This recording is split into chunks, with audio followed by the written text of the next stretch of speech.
Salam dostlar. Günləriniz xoş getsin dostlar. Deməli, axşam bir şeirlər kitabı oxuyurdum dostlar.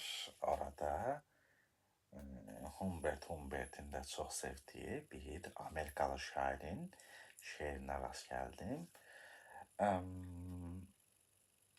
Bu Edgar Allan Poe'dur. O şeir çox xoşuma gəldi dostlar. Kiçik də olsa.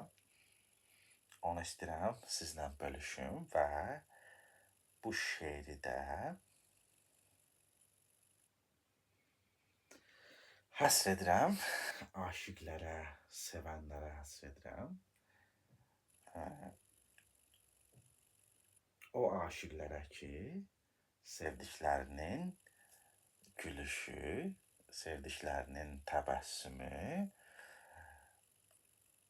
onlar üçün ən qəşəng mənzərədir. O elə bil ki, onlar sevdiklərinin təbəssümünü, gülüşünü görəndə sanki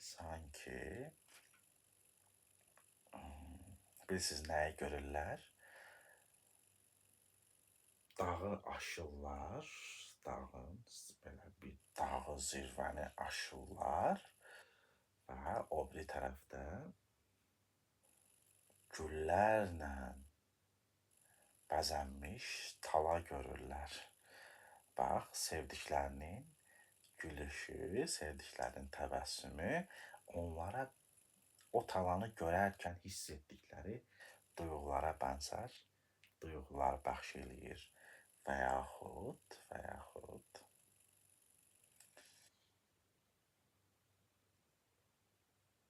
sevdiklərinin təbəssümü günəşin doğması kimidir.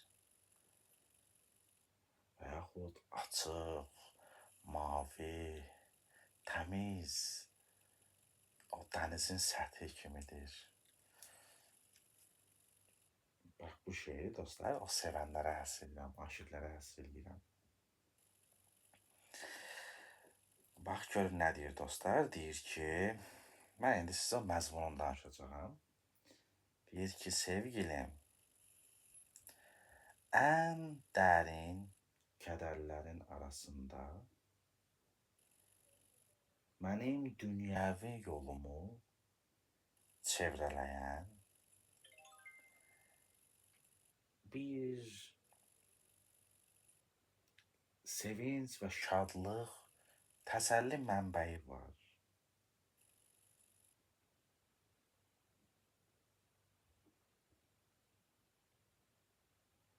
Mənim üçün o sevinç, şadlıq mənbəyi səninlə bağlı röyalardır, yuxulardır.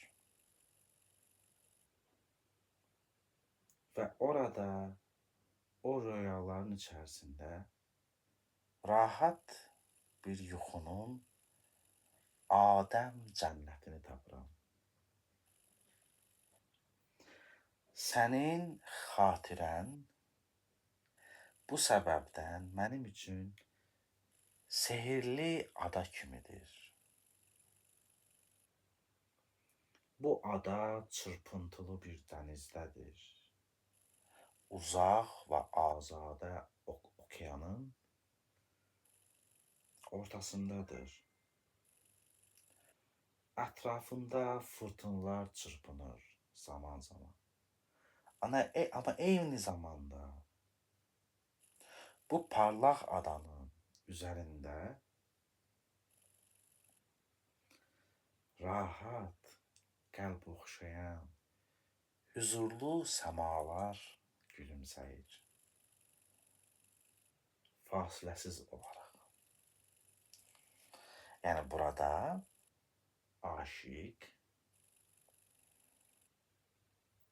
kədərli aşiq, kədərləri və qüssələri olan yaradıcı aşiq deyir ki, bax, mənim bu dünyəvi yolumu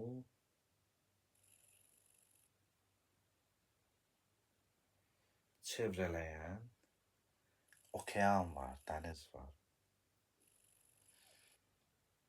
və bu okean dənizin ortasında bir ada var. O ada sənsən. Ətrafda, dənizdə ətrafda fırtınalar olur.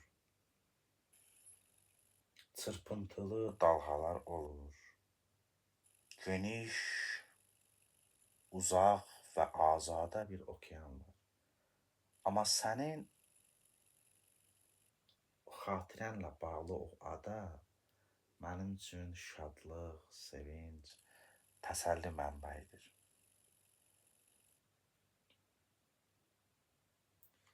Və o adanın üzərində səmalar gülümsəyir.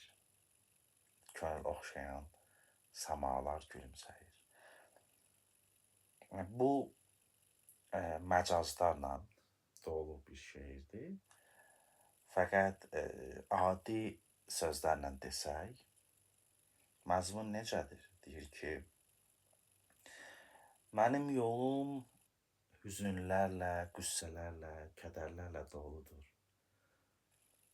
Amma sənin gülümsər, sevimli, qəşəng çöhrən mənim üçün bu yolda ən xoş, ən sevimli, ən qəşəng xatirədir.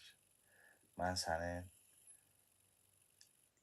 gülər üzünü, təbəssümünü xatırlayanda könlüm çox xoş olur. Sevinç tapıram, nəşə tapıram bu ağır yolda.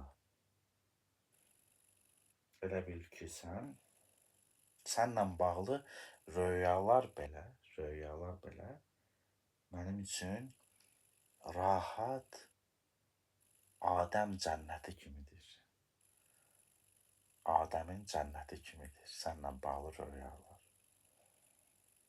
Buna görə sənlə bağlı xatirələr mənim üçün sehirli, cazibədar adadır. O çırpıntılı, fırtınalı, coşub daşan okeanın, dənizin ortasında parlaq, sehirli bir adadır. Və o adanın üzərində həmişə xoş qəbli, huzurlu, gülümsəyən səmalar olur, işıqlı səmalar olur. Bu ağır yolda sənin gülüşün, sənin təbəssümün, sənin sevimliliyin, sənin qəşəngliyin mənim üçün bax, yeganə sevinc, şadlıq, təsəlli, xoşbəxtlik mənbəyidir və mənim ən güclü dəstəkçimdir. Şeirin məzmunu belədir, dostlar. Tək ki, çox istərdim ki, bu şeir, bu söhbət aşiqlərə, sevənlərə çatsın və onların sevgilərini möhkəmlətsin, rövnəqləndirsin və onların cazibəsini artırsın. Hələlik dostlar, sağ olun, gecəniz xeyrə qalsın. Sağ olun.